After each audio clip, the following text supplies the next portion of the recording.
So paano, tuloy-tuloy ka na ba sa pagdadrive mo? Eh, sayang naman yung kikitain eh.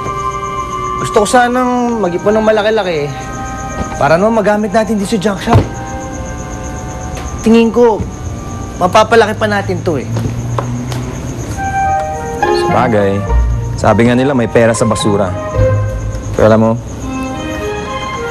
para mapalaki natin to, kailangan natin ng medyo malaking pera pang capital. Kaya nga ako mag-iipon. Pero uugod-ugod ka muna sa kakatrabaho bago mo makuha yung pangkapital mo. Basta, kahit mahirap pa yan, kahit gaano pa katagal, tol, gagawin ko lahat. Yumaman lang ako, maniwala ka sa akin. Yan. Dapat ganyan. May fighting spirit. Sabi ko sa'yo eh.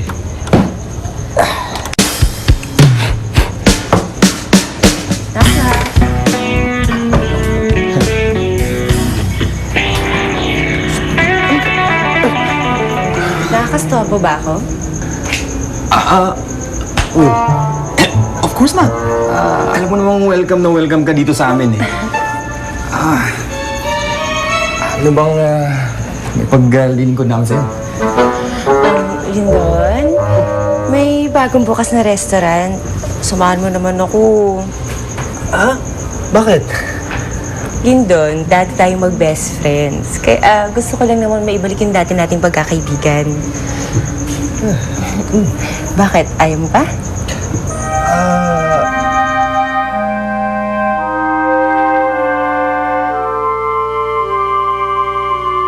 Elvin, ano mong sasabihin mo? Matagal gusto kong sabihin ito sa'yo.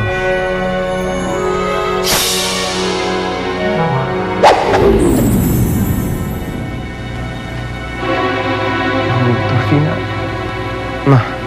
mahal kita.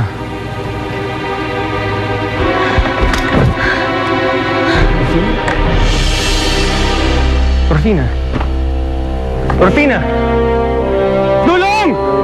Tulong! Torfina! Tulong! Sige na, Lindon. Pumayag ka na. Ito naman, parang hindi tayo mag-best friends dati. Oo nga naman, Lindon. Nakipagkaibigan lang naman yung tao eh. Oh, huwag mo naman ako ipahiya dyan sa friend mo. Oo nga naman, Lindon. Huwag mo naman siya ipahiya sa mga kaibigan mo.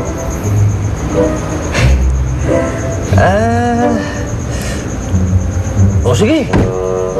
Saan ba yun? Malapit lang. Ite-text ko na lang mamaya sa yung address, ha? Dali, alam mo ba yung number ko? Oo, kinuha ko na sa HR namin. So, I'll see you later. Sige. Okay. See you. Bye! Bye-bye. Hira, pasubo ako.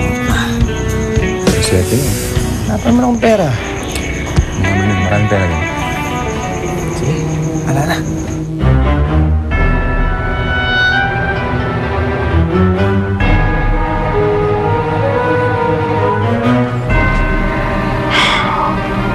Hindi naman duwendetitis dahil walang mga simptoma. At hindi rin naman ito gigantitis dahil hindi naman namamaga ang kanyang hintuturo. Ano bang klaseng sakit ang dumapo sa kanya?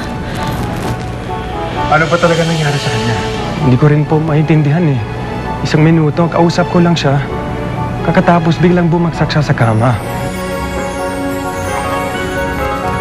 Parang awa mo na, anak. Gumaling ka na.